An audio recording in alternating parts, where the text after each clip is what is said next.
il y a un an, parce qu'on a fait un prime Déjà 10 ans. spécial pour ça. Ok.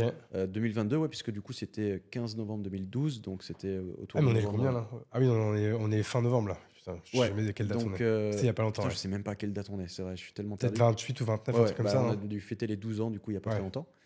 Et là en fait la prod de Bagel a un peu changé dans le sens où à mon époque il y avait qu'une seule prod et qu'un seul pôle de réal. Enfin moi j'étais directeur artistique et du coup on me filait un peu tous les textes ou les trucs comme ça et je me disais ok ça je vais le réaliser, ça je peux le filer à Théodore Bonnet que tu as dû voir aussi dans Merci Internet ou à d'autres réals, Timothée Hochet, il y a Louis Farge aussi qui a réalisé la série culte sur Amazon, enfin il y a plein de petits gars qui ont explosé entre temps et c'est trop bien. Ouais.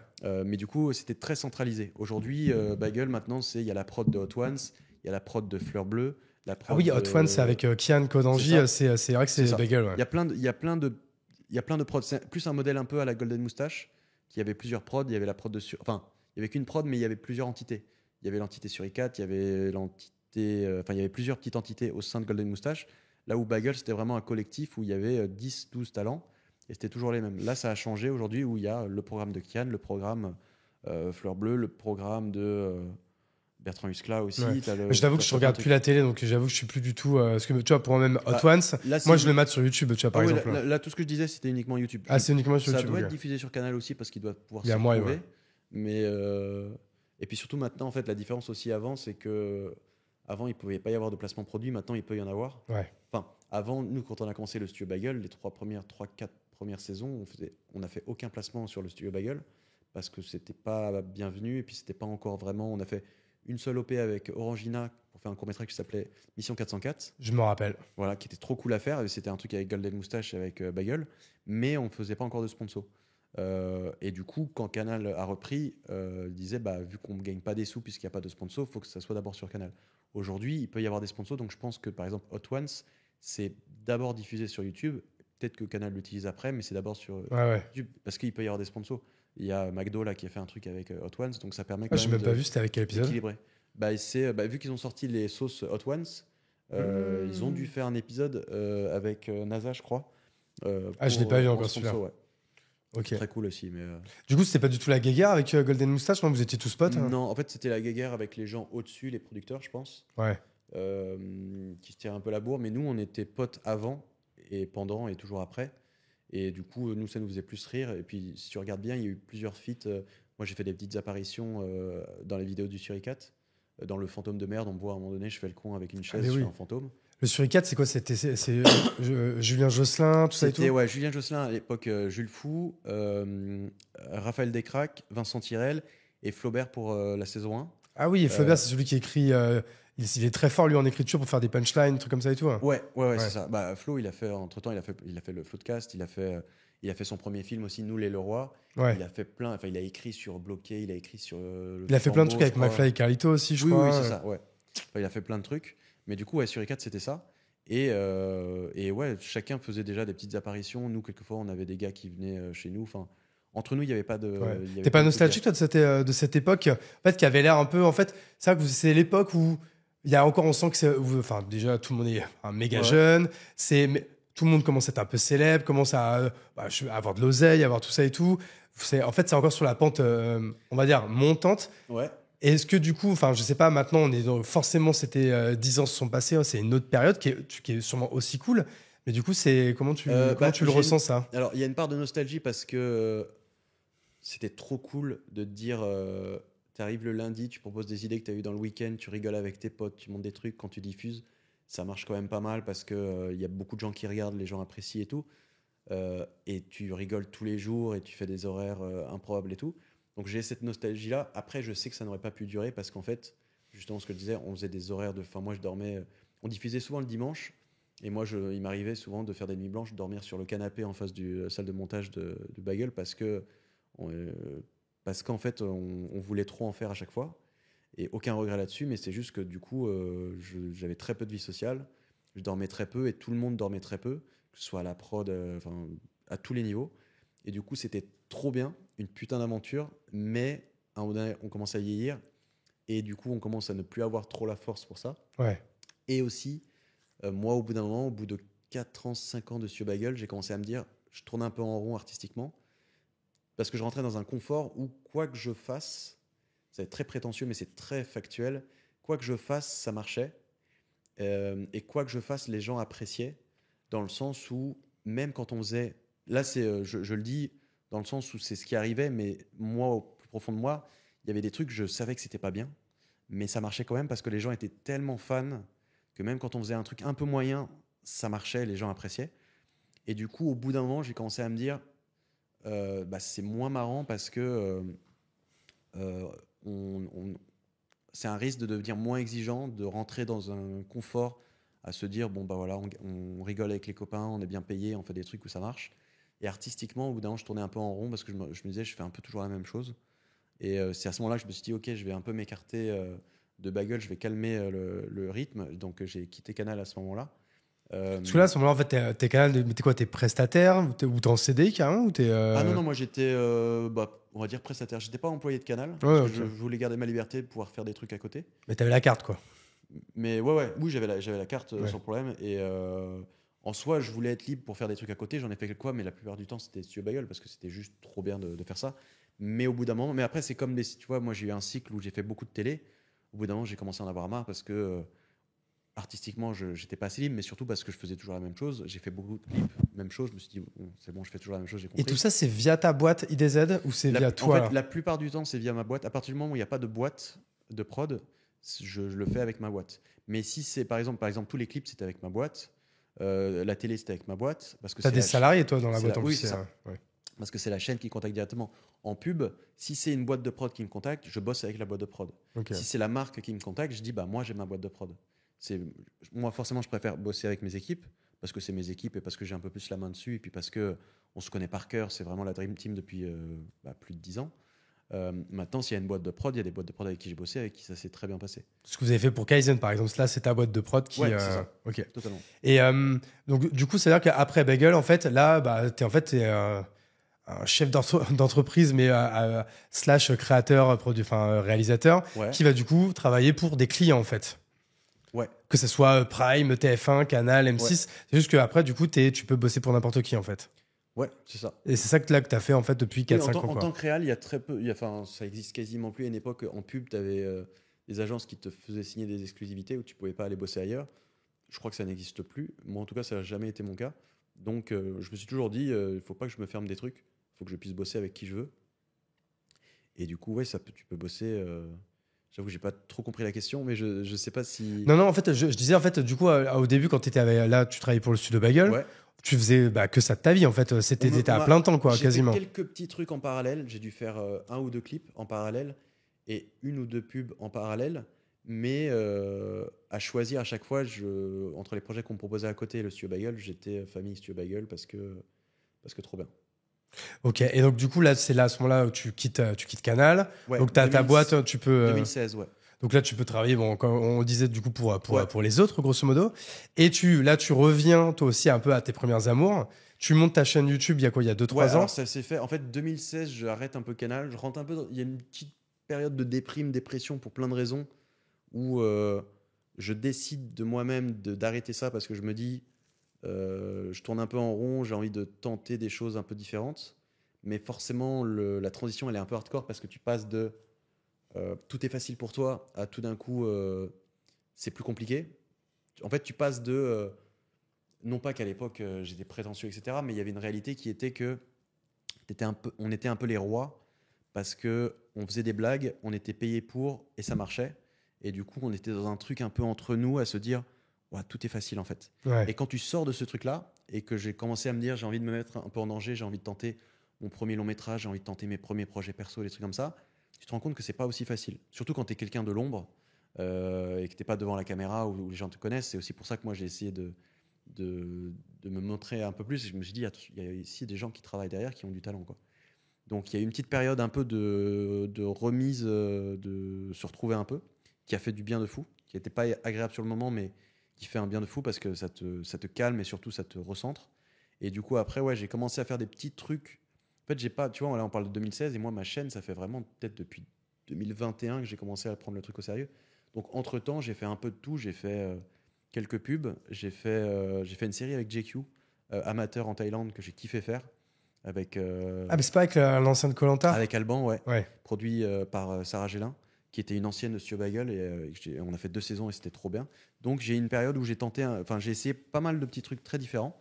Et j'ai kiffé de fou, j'ai appris plein de choses, notamment aussi la série pour Amazon. Et j'ai commencé effectivement à poster quelques petits tutos, parce qu'on me demandait souvent ouais, comment tu as fait cet effet ou ce genre de choses. Et à la base, c'était juste, je mettais des images, je mettais du texte. Ensuite, j'ai commencé à mettre ma voix off. Et après, j'ai commencé à me montrer. Mais c'est vraiment fait petit à petit. Et c'est comme quoi, t'as une vraie audience là-dessus. Parce que quand je suis arrivé là au studio, et ils m'ont dit, ah, qui tu as aujourd'hui et tout, je dis, ah, nanana. Et là, j'ai dit, j'ai Ludoc. Tous les monteurs, là, ils se sont tous relevés. Ils font, ah putain, moi, les bidouilles, ça me sert gavé et tout. J'en ai vachement regardé. Et pareil, j'ai mis en story.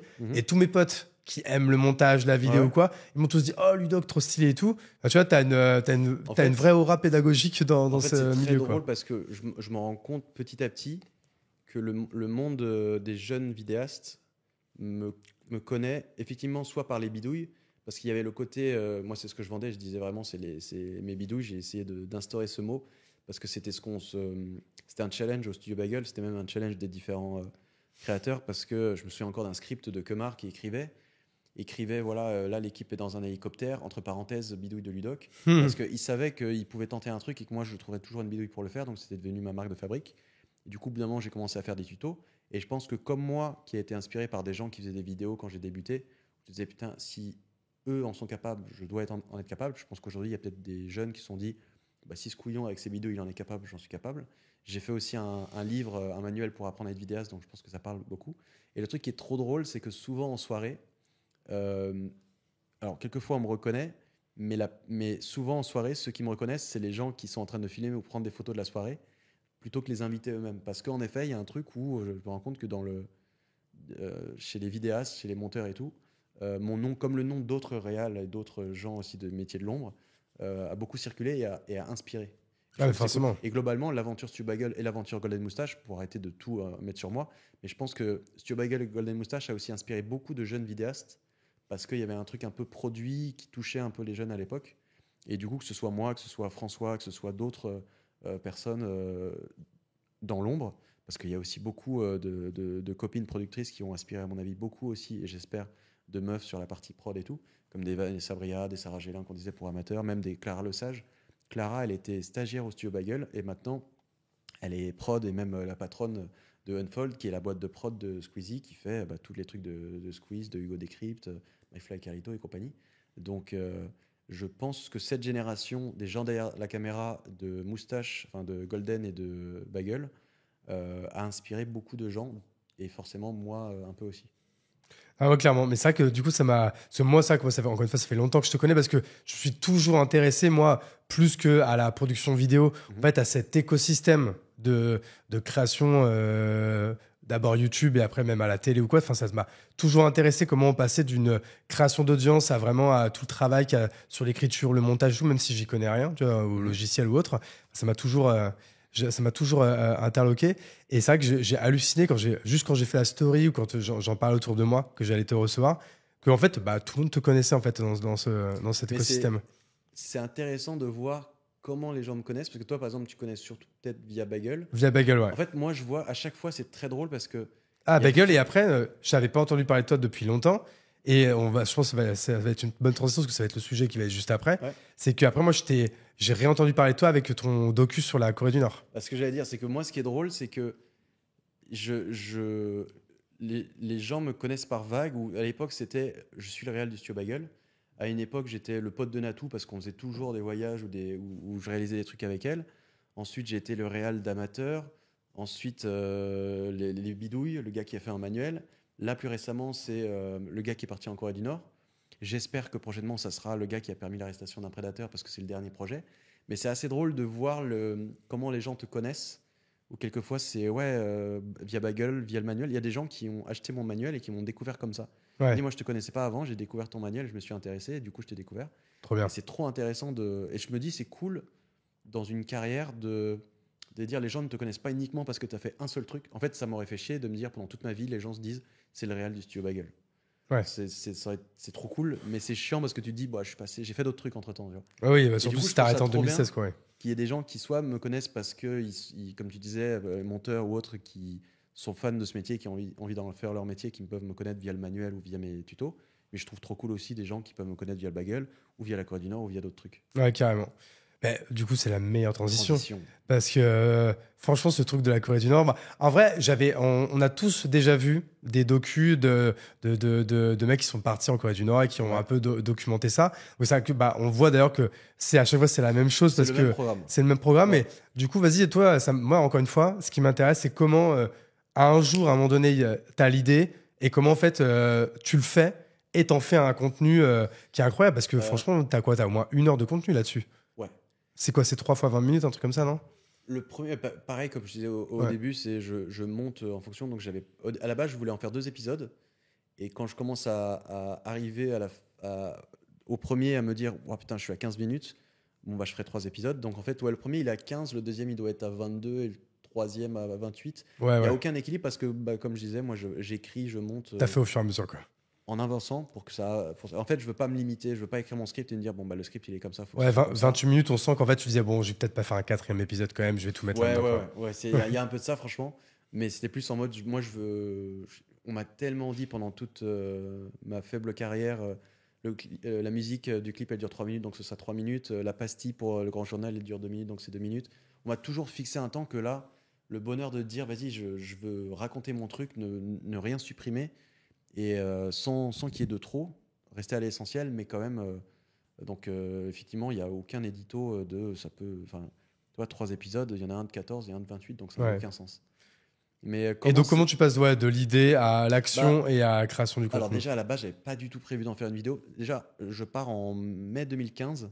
Alors, le truc de base, c'est que déjà, moi, j'aime beaucoup voyager et j'aime bien voyager dans des endroits où c'est pas prévu de voyager, dans le sens où moi, je me dis, j'ai qu'une vie, j'ai envie d'avoir parcouru le monde. C'est le côté Indiana Jones. Mais j'ai envie de rencontrer plein de gens différents, des peuples, des histoires différentes, des peuples différents, des paysages différents et tout.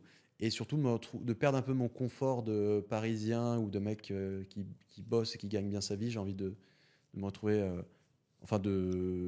d'avoir du recul et de relativiser un peu. Et en fait, plus tu voyages, plus tu te rends compte de la chance qu'on a de vivre ici.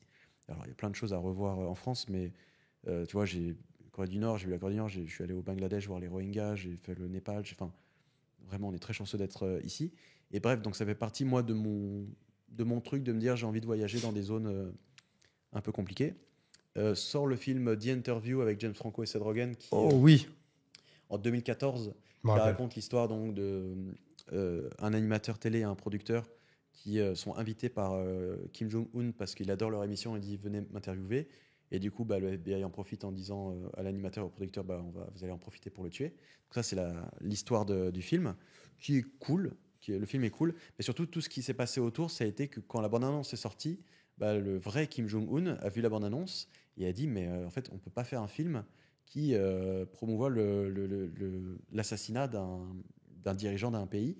Donc il a commencé à mettre la pression à Sony Pictures en disant si vous sortez le film, je vais vous pirater, je vais faire ça, attentat dans les salles, etc. Et ça a créé un truc de fou autour où il y a eu des emails, des hackers de Corée du Nord ont piraté donc Sony Pictures, ils ont sorti des emails, ils ont sorti des films en DivX, il y a eu plein de trucs. Sony Pictures n'a jamais sorti le film au cinéma. Il y a eu quelques avant-premières, mais ça a été en VOD direct. Et du coup, moi, j'en entends parler comme ça en novembre-décembre 2014. Je dis putain, la folie. C'est aussi vieux, putain. Ouais. Moi, j'entends ça, je dis putain, la folie. Je regarde le film et à un moment donné, il y a une scène dans le film où il passe à côté d'un supermarché et qui a l'air tout mignon. Et un peu plus tard dans le film, quand le gars revient dans le supermarché de nuit, il se rend compte que c'est un décor, que c'est pas du tout des fruits, que c'est juste un truc qui a été imprimé et tout. Et moi, avec mon esprit de couillon qui me dit j'ai envie de voir un peu ce qui se passe, je me dis qu'est-ce qui se passe là-bas? Je dîne en plus avec des potes et ils réfléchissaient. On en avait un qui fêtait ses 30 ans en mai. Et on se dit, putain, est-ce qu'il n'y aurait pas un truc un peu fou à faire? Et on parle de Corée du Nord et on se rend compte que c'est possible d'y aller. Aujourd'hui, c'est compliqué, voire interdit depuis le Covid, mais à l'époque, c'était possible. Et voilà, ça part de là. Ça part plus de. Oui, il y avait des tours opérateurs qui pouvaient te faire le truc clé en main. Tu passes par la Chine, tu payes un tour opérateur, tu réponds à plein de questions et tout. Ça, j'en parle plus dans la vidéo en détail parce que forcément, il y a des petites dingueries. Mais c'est possible. À l'époque, c'est possible. Et du coup, ça part de là. C'est plus un truc de me dire. j'ai envie de voir ce que ça fait. Mais je pars pas du tout du principe de j'y vais pour faire une vidéo. J'emmène même pas de caméra et surtout à l'époque, j'ai pas de chaîne. Je bossais pour le bagel. J'ai pas de chaîne YouTube. J'ai pas du tout prévu de faire ça. Et en fait, sur place, je vois tellement de trucs qui me marquent que je commence à prendre des notes. Et derrière, sur Insta, une fois rentré en France, parce qu'il n'y a pas Internet sur place, une fois rentré en France, bah, je poste des stories ou des photos. Je fais un petit journal de bord comme ça. Et je vois que ça plaît. Je dis, cool, ça a beaucoup plu. Et quelques années plus tard, là, il y a un an, en fait, depuis que j'ai sorti ma chaîne, en fait, depuis que j'ai commencé à avoir des gens qui me suivent, à la base pour mes tutos, et petit à petit pour d'autres histoires, je commence à me dire, putain, j'ai plein d'histoires un peu folles qui me sont arrivées. Et maintenant que j'ai une nouvelle plateforme où je peux les raconter en vidéo, autre part que sur Instagram, je vais le faire. Et du coup, la Corée du Nord, ça en fait partie. Parce que Corée du Nord, du coup, c'est mai 2015, mais j'en ai parlé il y a un an sur YouTube. Et t'avais pu, en fait, les images qu'on voit, c'est ce que t'avais filmé quoi, avec ton téléphone, par exemple ou, Il y a plus de la moitié des images, c'est avec mon téléphone. Et il y a d'autres vidéos où c'est quand il y a des endroits où je ne pouvais pas filmer, où je n'ai pas osé filmer. C'est des images de reportage que j'ai récupérées Ouais. sur YouTube, que je cite évidemment en dessous, ou que je dis à la voix off. Parce que par exemple, à un moment donné, il y a un documentaire que j'ai oublié le nom, c'était il y a trop longtemps, bon, qui était trop cool, mais que je cite et que je conseille de regarder aussi. C'est un truc avec Pyongyang dans le titre. Bon, je l'ai oublié. Ah, et Pas pourtant, grave. je l'ai revu il y a pas longtemps, Pas mais très je peux grave. pas te Mais en dire. gros, oui, non, il y a plus de la moitié, c'est mes vidéos à moi. Mais forcément, par moment, j'avais pas de matière, donc j'ai récupéré. J'ai un gars qui est parti aussi en Corée du Nord un an après moi qui avait pris des photos qui m'en a filé. Et voilà.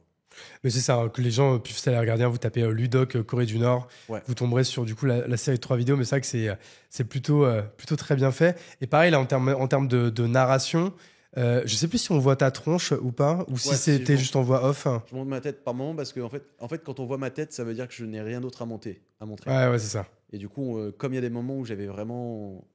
En fait, au début, mes premières vidéos sur YouTube, je montrais jamais ma tête, mais du coup, ça me demandait un taf de fou parce que peut-être que. Enfin, il y avait trop de moments où j'avais rien à mettre et du coup, je commençais à faire des effets, à trouver des vidéos ou des trucs comme ça, à faire de l'habillage.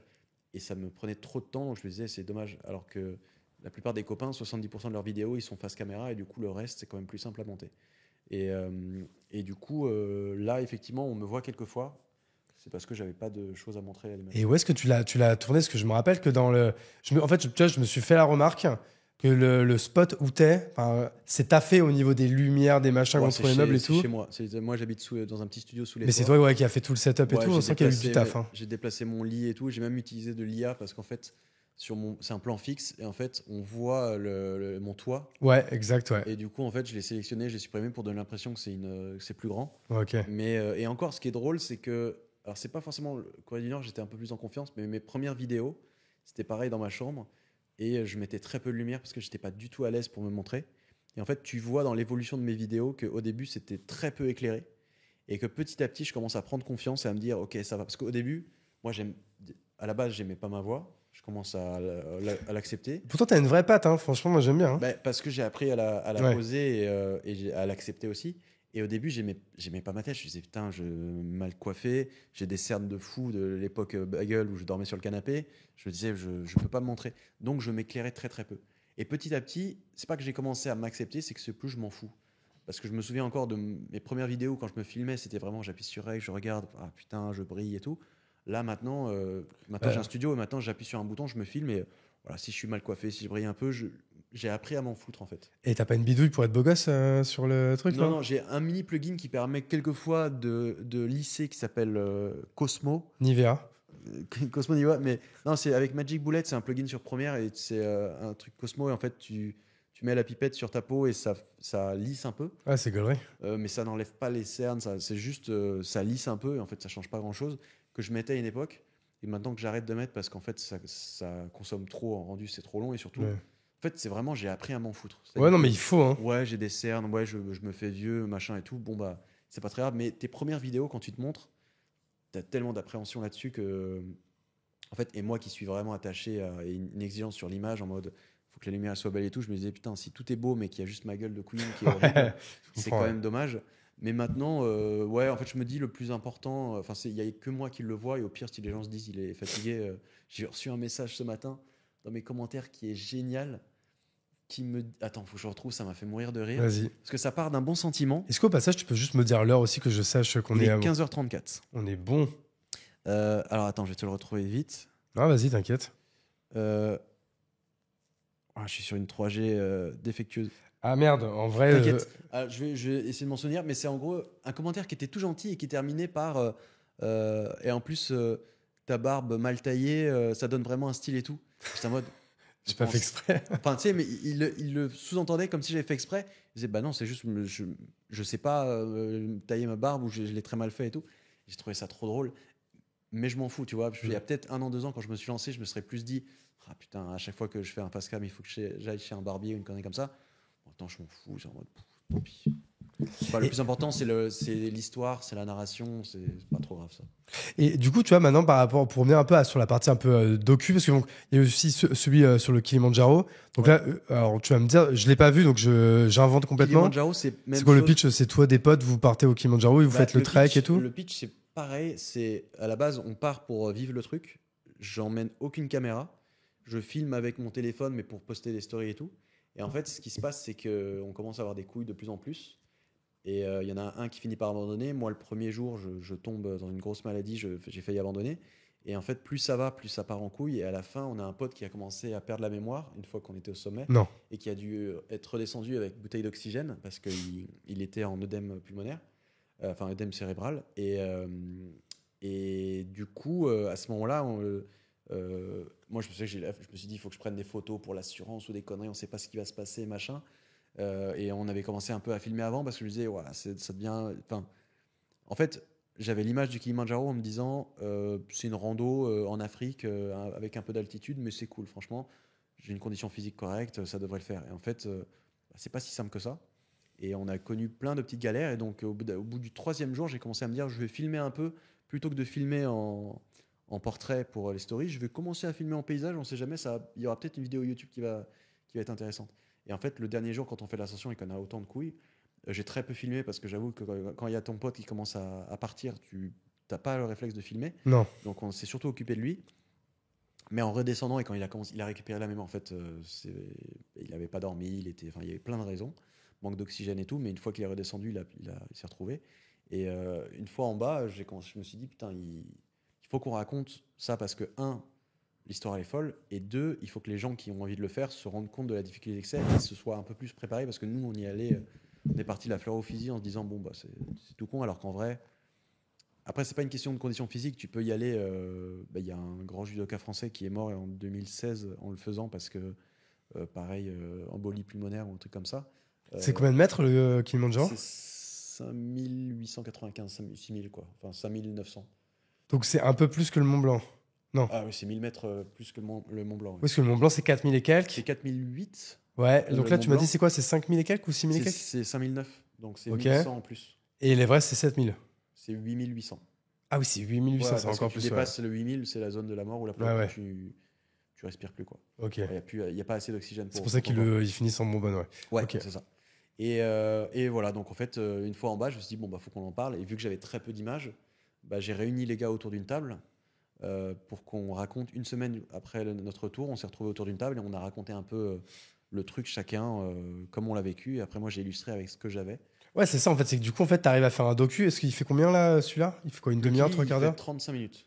Ah, t'arrives à faire 35 minutes avec, du coup, très peu d'images, en fait. Ouais. Enfin, très peu d'images sur le moment, en fait. Sur le moment, bah, j'ai récupéré, en fait, comme on était 5, on a tous filmé à des moments différents. Donc tu te retrouves avec des images quelquefois en portrait, quelquefois en paysage et des trucs comme ça. Après, j'ai acheté des stock shots, donc des plans aériens de drone, parce que moi, j'avais même pas emmené mon drone, j'avais vraiment rien prévu. Donc j'ai acheté à un gars qui avait fait une vidéo sur YouTube, je lui ai dit, j'aime bien tes plans, il faut que j'illustre à un moment donné pour montrer un peu le truc. Donc je lui ai racheté. J'ai trouvé des photos aussi que j'ai rachetées. Enfin, j'ai essayé d'illustrer avec le peu que j'avais. Ça, je fais juste une parenthèse là-dessus. Moi, j'avais vu une vidéo de toi que j'avais kiffé. Ah oui, c'était sur ces sites de bibliothèques, en fait, de stock d'images, soit de photos, soit de vidéos. Et en fait, c'était Sony qui revendait des plans soit utilisés ou non utilisés, ça, en fait, de leurs films, quoi. Ça se fait beaucoup. Tu as des sites donc un stock shot, c'est un shot, enfin c'est un plan que tu achètes. Moi, c'est ce que j'ai beaucoup fait au Studio Bagel. Quand on disait, par exemple, la scène se passe à New York, évidemment, on prenait pas l'avion avec l'équipe et tournait à New York. on trouvait un intérieur de, si c'était une scène de resto, on trouvait un intérieur de resto qui ressemblait à un truc américain. Et après, le premier plan, c'était un plan aérien de New York. Et donc, c'est un stock shot que Ouais. j'achetais $20 sur un site. Donc, ça, c'est les stock shots. Et effectivement, en fait, sur ce genre de site, et là, c'était sur Getty Images, ce dont tu parles, ce qui se passe, c'est que les équipes de tournage tournent des trucs. Et quand il y a des plans qui ne sont pas utilisés dans le film, bah, ils se disent, bon, bah, autant les mettre sur des sites de stock shot, il y a bien des gens qui vont les acheter. Et du coup, tu te retrouves, et j'ai trouvé ça incroyable sur Getty Images, tu te retrouves avec des. J'ai retrouvé des plans du film 2012. Tu as une scène à un moment donné où tu Ah as ouais. un camion, un van qui fonce avec des météorites qui explosent. Et en fait, tu retrouves des plans qui n'ont pas été utilisés dans le film, du truc qui roule sans les effets spéciaux. Ouais, c'est ça. Bad Boys, il y a un ou deux, tu as une course-poursuite comme ça, et du coup, tu vois des plans avec les mêmes voitures qui ont été filmées au même moment. Ou même t'en montrer un où du coup on voit Nicolas Cage de dos Ah dans oui, oui, un c'est film. ça, Ouais. ouais. Ah Je ouais, c'est sais tous plus les quel plans, film. mais tu vois, il y a beaucoup de. Moi, j'ai aussi des collègues comme ça qui sont vidéastes, qui font des films, ou même des chefs-op, et qui derrière, en fait, quand il y a des plans qui sont pas utilisés ou qui profitent du décor et tout, ils vont faire des plans en plus et ils vont les mettre sur Artlist, sur Pond5, sur Getty Images et tout, parce que bah, ça fait des petits sous en plus, ou même des plans drone qu'ils vont filmer, ils vont les. En fait, c'est trop pratique parce que derrière, moi, bah, dans mon docu, il y a peut-être 80% d'images que j'ai filmées, mais il y a peut-être. Après, il y a 10% de JT ou d'images d'archives et tout, mais il y a pas mal de plans stock shot aussi que j'ai récupérés parce qu'ils ils sont bien, ils sont beaux, ils sont. Et puis c'est pour occuper, pour faire des plans de coupe, ou des Ouais, trucs c'est comme ça ça. et tout. Ouais. Ok. Et ça rentre bien dans le thème, ouais, effectivement, j'avais découvert ça, je savais ça. Et pareil, ça, c'est le genre de truc. Moi, j'ai aucun édito sur ma chaîne, dans le sens où je peux te parler d'anecdotes de cinéma, de Kilimanjaro, de Corée du Nord, j'avais fait un truc au Mexique aussi, enfin, j'ai plein de trucs très différents. Et là, pareil, cette vidéo, en fait, je balance une vidéo qui parle des stock shots, et j'ai dû voir passer un commentaire qui disait, ah bah si tu vas sur Getty Images, tu vas découvrir ça. Je clique, je vois ça, je fais, putain, mais il faut en parler. Donc, je fais une vidéo en une semaine et j'en parle. Ouais, tu vois, ça, j'étais tombé dessus, je l'avais kiffé. Et juste, alors pareil, ça n'a peut-être aucun rapport, mais tu vois là, je vois, en 2-3 ans, là, tu as fait quand même du coup pas mal de formats quand même assez longs. Mhm, Du coup, ça, est-ce que à chaque fois, c'était de manière un peu opportuniste ou en mhm, fait, maintenant, tu te dis avec. Bah, putain, c'est genre, j'aimerais bien, genre, une année, un gros projet comme ça. mhm. Et même, en fait, dans la distribution, est-ce que aussi, ce serait pas du coup ce genre de format, aller le vendre à des Prime, à des Netflix ou même à des canals ou des trucs comme ça? Enfin, c'est quoi un peu tes plans là-dedans, s'il y en a? De toute façon, il Je y suis a plus zéro trop. plan, Alors mais. moi, je suis plus dans un truc de maintenant. Si je fais un truc, alors après, je me ferme pas la porte parce qu'il peut y avoir de très beaux projets. Et j'ai quand même un petit rêve à un moment donné de me dire, j'aimerais bien faire un film au cinéma. Ouais. Et j'ai quelques idées, j'ai bossé sur des trucs et tout. Mais là, bon, tu vois, le docu là qui va sortir, j'aurais pu le vendre ailleurs, je pense. Pas forcément facilement, mais je pense que le sujet et la forme et ce que j'en ai fait, je pense que ça aurait pu se retrouver quelque part. Ouais, bien sûr. Mais j'ai envie de le mettre sur YouTube. Ouais. En fait, je veux qu'il soit accessible. Alors, celui-ci, je vais rien gagner, mais je peux bien gagner ma vie. Enfin, là, j'ai plus un réflexe de si on me propose un truc, je vais me dire, bah, vous voulez pas qu'on le fasse aussi sur YouTube ou enfin, je sais pas. Je me dis, il y a des gens qui vont regarder, il y a des gens ce que ça va toucher et tout. Donc là, c'est vrai que quand j'ai des idées, je pense d'abord à moi, à ma chaîne, plutôt que d'aller le proposer à d'autres personnes. Parce que je me dis, en fait, si je vais le proposer à quelqu'un d'autre, ça va être pour trouver un financement. Ouais, parce que il sera tout aussi visible, voire plus visible sur YouTube parce qu'il sera gratuit. Donc, si je vais voir quelqu'un d'autre, c'est juste parce que je manque de sous. Et si j'arrive à trouver des sous autrement en faisant un sponsor ou un truc comme ça, bah, autant que ce soit sur ma chaîne. Ok. Mais j'ai vraiment beaucoup évolué par rapport à ça. Parce qu'avant, je me disais, ouais, je veux faire un truc que je me disais, putain, j'ai fait un programme court sur Grand Journal, c'est trop bien. Ouais, j'ai fait une série sur Amazon Prime, c'est trop bien. Et je continue de me dire que c'était trop bien. Mais c'est vrai qu'aujourd'hui, quand j'ai une idée, ma priorité, c'est de me dire, aussi parce que j'aime ce luxe de me dire, j'en fais ce que je veux, quoi. Je peux commencer à bosser dessus. Tu vois, mon truc, mon docu, j'ai commencé à bosser à février, je pensais le balancer en avril. Si je l'avais signé avec un diffuseur et que je l'avais vendu pour avril ou mai, bah, j'aurais peut-être bâclé, j'aurais dû aller à fond, j'aurais peut-être pas pu faire les interviews et tout parce que j'ai découvert plein de choses au fur et à mesure. Et ça aurait pas été aussi Euh, quali, quoi. ouais, et j'aurais pas eu autant de recul, j'aurais pas eu autant de liberté et tout. Donc là, tu vois, si je le sors aujourd'hui, c'est parce qu'il est terminé. C'est pas parce que je me suis fixé la date de là, il faut qu'il sorte aujourd'hui. C'est plus, j'ai pris le temps. À la base, ça devait être avril, ensuite ça devait être juin, ensuite ça devait être septembre. Et au bout d'un moment, j'ai dit, j'arrête de mettre une date, juste j'avance, je veux que ce soit le meilleur truc. Et là, il se trouve que là, je peux pas faire mieux que ce qui va sortir. Et tu disais, tu fais un lancement du coup au cinéma. Ouais. C'est où? Au MK2 Bibliothèque. En Ok. fait, la veille, c'est avec le programme Ciné Club de YouTube et MK2 qui est trop bien. Et ça a été fait avec Kaizen, typiquement. D'ailleurs, je vais préciser parce que c'est vrai que depuis le début, on parle de Kaizen et tu m'associes beaucoup à Kaizen et c'est trop bien. Non, j'ai dit IDZ, ta Oui, non, boîte c'est ça. En fait, a fait le montage, non, pardon. c'est pour bien, attribuer le mérite aux personnes, c'est-à-dire dans le sens où c'est ma boîte de prod qui a produit Kaizen, mais moi j'ai aucun mérite là-dessus. Dans le Oui, sens où, personnellement parlant, pardon, oui, voilà, c'est c'est ça. pas toi, c'est des gens de ton équipe en C'est fait. plus, en fait, toi tu le disais bien et moi je le disais bien, mais c'est juste pour bien comprendre, pour que Ah ce ouais, soit bien clair, sûr. parce que j'aime pas du tout m'attribuer le mérite de choses sur lesquelles j'ai pas de mérite. Euh, le boulot est incroyable et tout, mais j'avoue, moi, à part en effet d'avoir pris mon téléphone et de dire vous devriez bosser avec Quentin, qui est moi un de mes très bons potes et qui a fait d'ailleurs le Kilimanjaro avec moi et qui a monté la plupart de mes gros trucs. J'ai pas grand chose à voir, donc c'est juste d'y penser. Non, Donc mais j'en vas-y, profite. t'inquiète. Je sais plus de quoi on parlait juste avant. Quelle était la question? Sur quoi j'étais lancé? Mince, je l'ai mangé aussi. Attends, non, Je c'est me pas suis grave. perdu dans mon truc. Là, En, c'est en vrai, t'inquiète, hein, sinon c'est le pas grave moment de blanc. parce qu'en fait, moi, du coup, la question que je me posais. Ah, si, on parlait du cinéma. Ah oui, c'est ça. Oui, oui, MK2, trop t'as bien. dit comme Kaizen. Voilà. Exactement, trop bien. Oui, parce que bah, tu vois, ce genre de truc, c'est trop bien parce que ça donne une vie au film, au docu. Hmm. D'abord en salle de ciné, et Ah, c'est je trouve ça trop trop bien cool d'avoir aussi. des Hein. gens qui le voient au cinéma.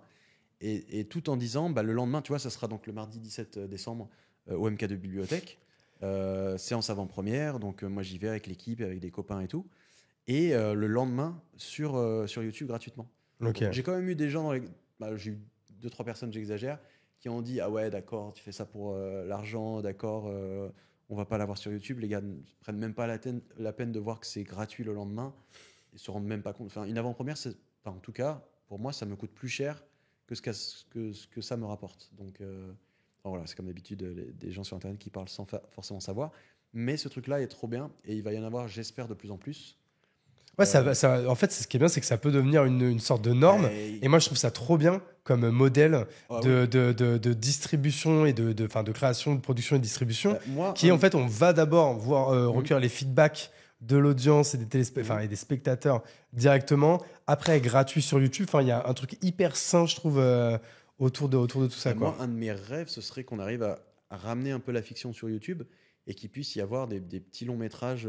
Enfin, alors, faut trouver du financement et je pense que c'est pas avant 2-3 ans, voire Oui, parce plus. qu'en fait, il faudrait que ce soit YouTube qui paye ça, comme le fait Ouais, par ouais. exemple Apple, mais pour sa plateforme. Bah, en fait, il y a peut-être un truc où là, j'ai pas l'impression qu'ils ont prévu ça, mais en même temps, il y a de plus en plus de gens qui ont YouTube Premium parce que c'est quand même très cool. Moi, je l'ai. Et Ah, moi, je c'est l'ai quand même assez aussi. fou. Hein. Donc, C'est de la si balle. tu es prêt à payer 12 euros ça, et si tu payes le même prix que sur un Netflix, donc peut-être qu'un jour, YouTube va se dire bon, bah, un peu la même méthode que Apple ou que Netflix. Netflix, ils se sont vraiment lancés en prenant David Fincher avec House of Cards, Apple avec Scorsese, avec des gros noms à chaque House fois. of Cards, c'était Fincher qui a réalisé C'est Fincher, ouais. Le premier c'est Fincher, ouais. le premier quoi, le premier épisode. Pas vraiment. Le premier et deuxième épisode, je crois. Il a fait Ah oui, ok. Mindhunter aussi après. Mais Ah, le Mindhunter, premier, c'était incroyable. Ouais. incroyable. Mais tu vois, c'était avec des grands noms en mode on a Fincher, on a Kevin Spacey.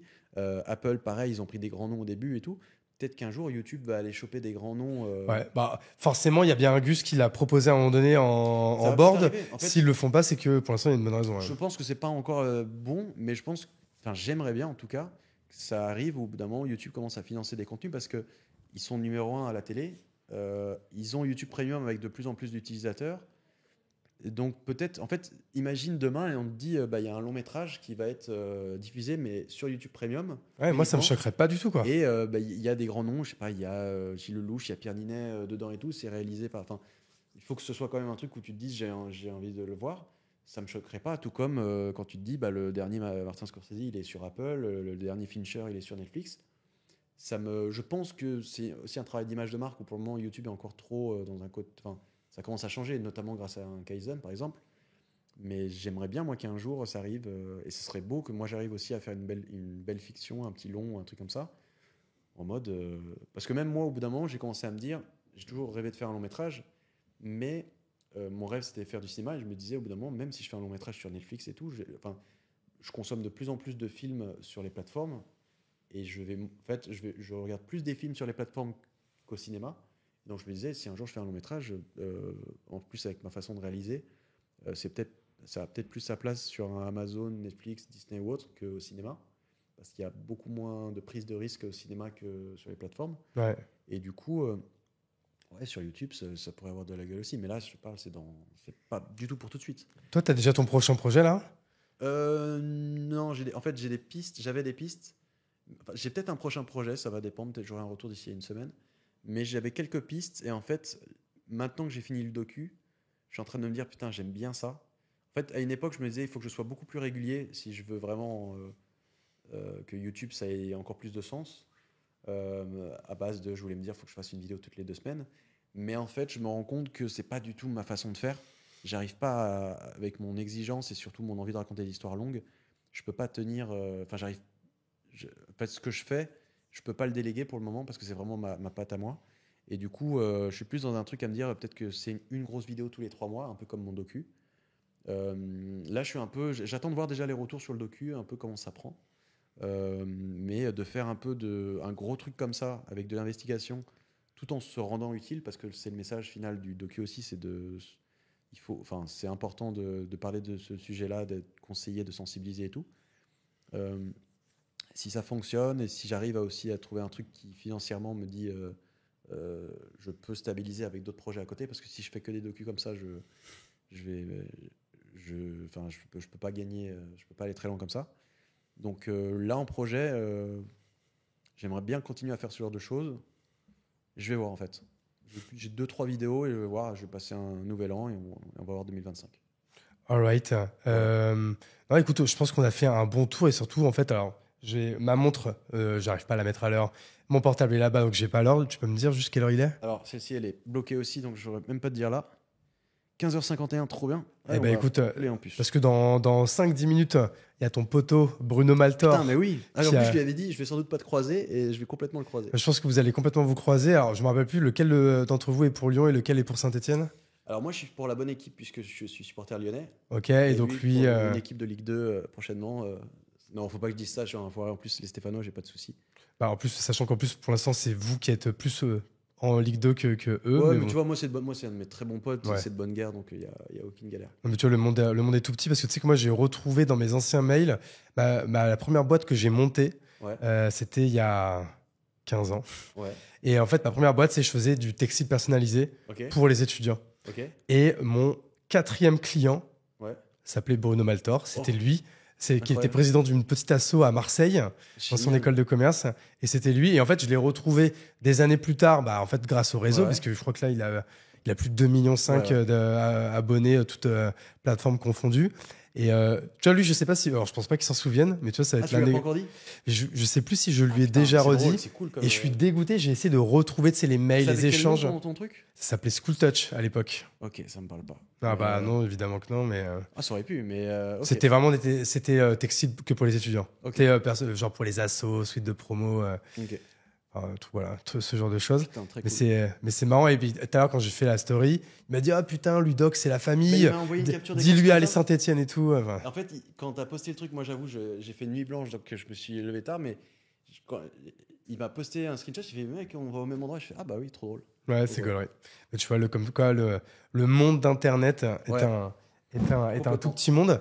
Je vais te poser la question que je pose à tout le monde, mais bon, je pense qu'on en a quand même beaucoup parlé. J'allais te dire où est-ce qu'on te suit. Je pense déjà évidemment sur YouTube, Ludoc. Ouais, sur YouTube, sur Insta, un peu partout. Ouais, écoute. On va dire YouTube et Insta. Insta, c'est plus régulier. Ok. Et YouTube, c'est les gros formats. Alright. Et du coup, alors je sais plus exactement quand est-ce que sort l'épisode. Peut-être qu'il sortira un peu avant. Donc du coup, on va rappeler la date de la sortie du docu. Il sort sur YouTube le mercredi 18 décembre et il sera en avant-première. S'il reste des places, a priori, là, il ne reste plus. Bon, je pense qu'il en restera plus quand ça sortira. Mais sinon, c'est quoi le titre ? Dans l'ombre. Dans l'ombre, ok. Parce que c'est dans l'ombre du prédateur, c'est moi dans l'ombre qui le traque et surtout, j'essaie de montrer tous les métiers de l'ombre pendant cette enquête.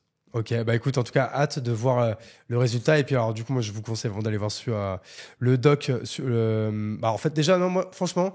Je vais pas dire le docu sur la Corée du Nord, parce qu'en fait, je pense que je préfère presque tes vidéos voir un peu sur les bidouilles, de voir les backstage aussi du Studio Bagel. Enfin, en fait, c'est hyper intéressant de voir tout ça. En tout cas, merci beaucoup, Ludoc, d'avoir pris de ton temps. Avec plaisir. pour venir jusqu'à nous, pour pouvoir nous raconter tout ça. C'était vraiment très cool. Je vais faire évidemment les petites mentions légales de fin d'épisode. Si vous êtes sur YouTube, évidemment, vous vous abonnez, vous mettez un commentaire, un like, enfin bref, vous connaissez la chanson. Ça m'aide énormément pour le référencement du podcast, du média. Si vous êtes en audio, là, je pense qu'il y a une seule action à faire, c'est de mettre 5 étoiles. Voilà, ça nous sert beaucoup. Puis sinon, écoutez, partagez-le à vos amis, mettez des commentaires, mettez des likes, mettez tout ce que vous voulez qui donne un peu de force.